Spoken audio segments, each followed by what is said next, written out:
so proud, baby, I'm so proud of you. I like the way you kiss me. I can tell you miss me. I can tell it is.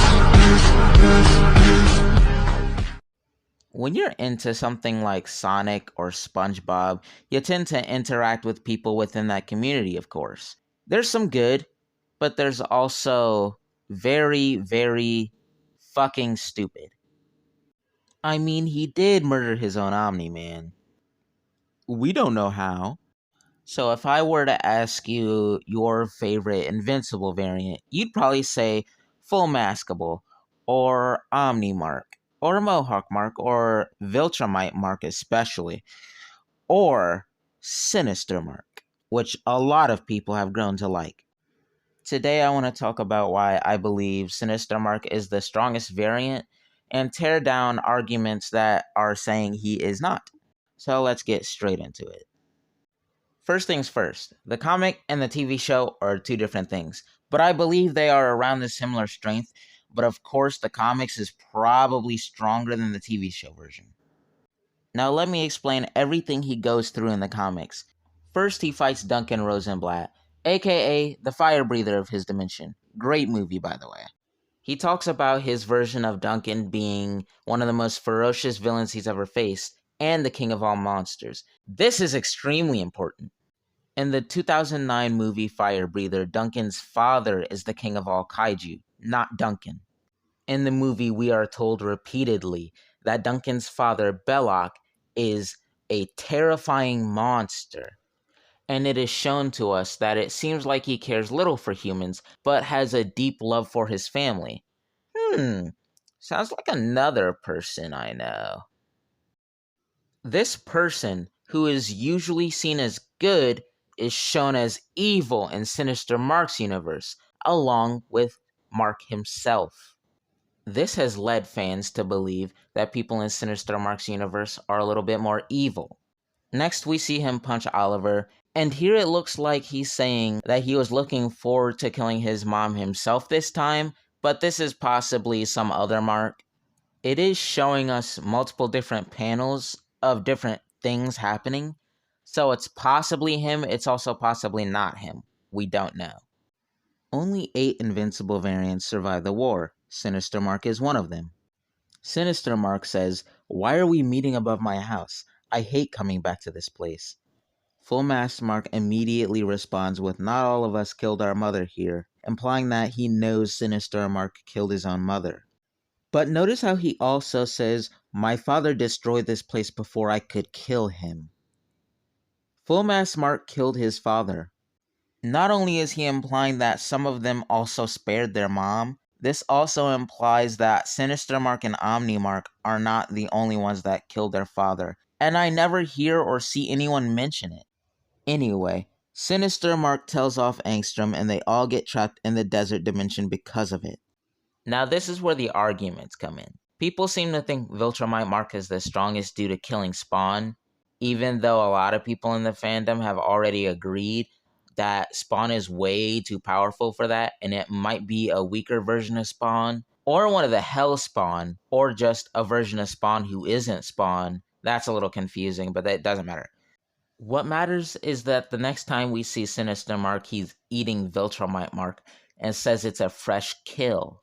People like to say he got jumped, but this doesn't make any sense. All the other Marks are deceased skeletons when we see them.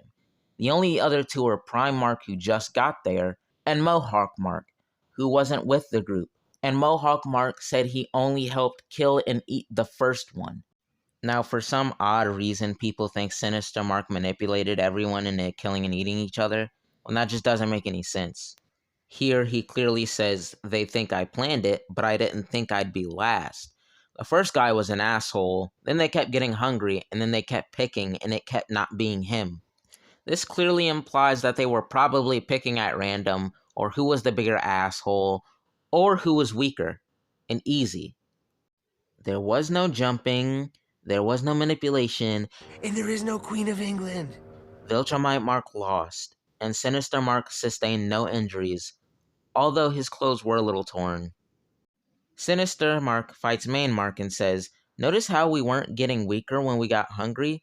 Weird. He even says he feels like he got stronger, which will come back later.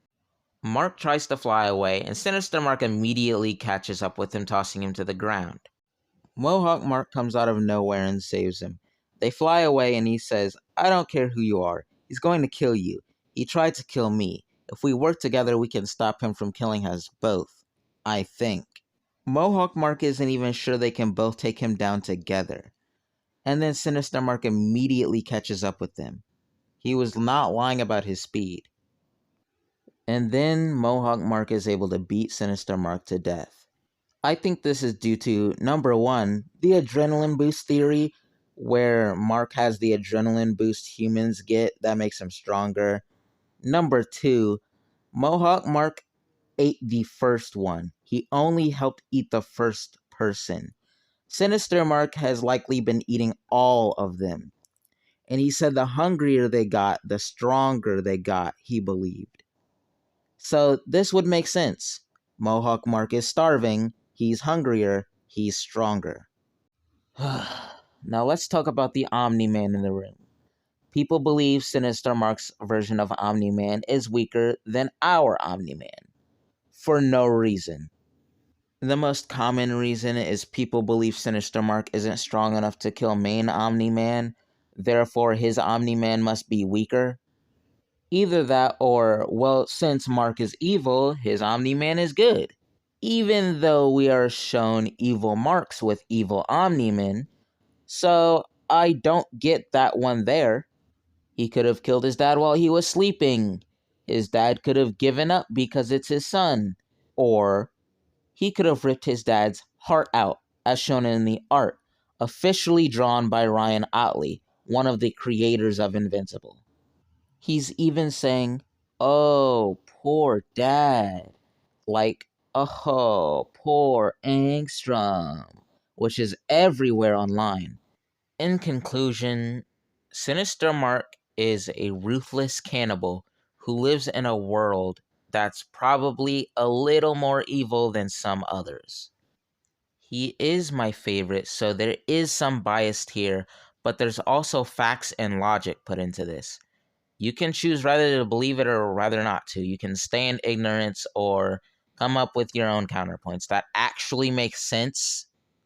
At the end of the day, all the variants are cool. Please use facts and logics in your arguments. And remember, I would even keep you as a slave in my empire!